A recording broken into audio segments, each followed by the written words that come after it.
They call him Africa's Van Gogh, a Kenyan-born South African artist who grew up on the streets and with no formal training, just a maverick talent for colour and texture, is now being exhibited from the US to India and the UK. The only difference is that, unlike Van Gogh, Anthony Wakaba is being appreciated in his own lifetime. This is a high-buzz, long-awaited exhibition by a successful artist. But how Anthony Wakaba Muteki got here is a story of talent and his tenacious nature. He was never taught how to instill power into a painting, and yet every canvas has a raw energy. I was born and raised in Kenya. In 1996, we decided to come to South Africa. It was a whole bunch of young guys from Kenya. And we wanted to see what else is there in South Africa apart from the negative publicity that we used to get to see in the early 90s and the late 80s. So when we got here, we found out that South Africa was much more developed, much more free in terms of entertainment than what we grew up with. And most of us ended up in the streets with no money at all. And my pride could not allow me to ask for help from home. So I thought I was man enough to leave Kenya, and I should be man enough to get myself back on my feet again. And I started painting. And then you could get my work for about 10 rands. So those cheap works of art are worth a fortune now? They should be worth the same value as what my work is worth today. And those of you that got them for 35 rands should hold on to them.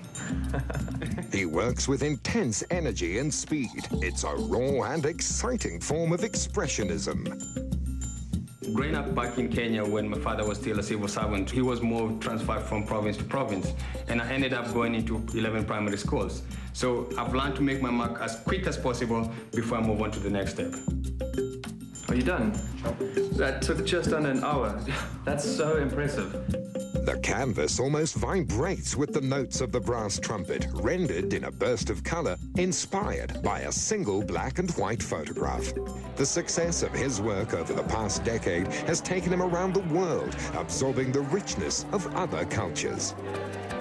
Well, I originally saw Anthony Wakaba's work in Natal and was just in awe of his work, and we've been wanting to get him into our gallery for many years, but he was tied into contract there, so we had to wait patiently. And this year, happily, we finally got him into our gallery, and we're now going to be representing him nationally.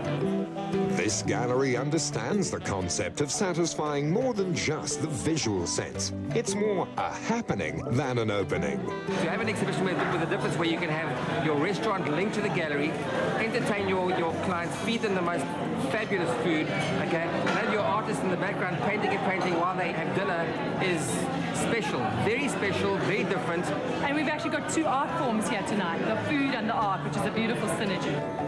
Anthony's works have been snapped up by corporates and private collectors, including King Goodwill Zwelithini and actor Chris Tucker. What I loved about watching Anthony work is his enthusiasm and his accuracy in how he looks. And so he's able to translate so quickly what he's seeing onto the canvas. And it's so exciting because his lines are fresh and beautiful and full of passion. And the use of his color is just really wonderful. It's the poet John Keats who said, "A thing of beauty is a joy forever." And I think often that's the gift that artists bring to the world and to us, is they see the beauty in the not so beautiful, and they see the beauty in the ordinary, and then open our eyes to it and help us to appreciate life more. I think it went really good. I finished that in front of the audience, and we've sold quite a few pieces that's why I'm having a smile on my face. So buy what you love from an artist you like, and the masterpiece will always speak to your heart.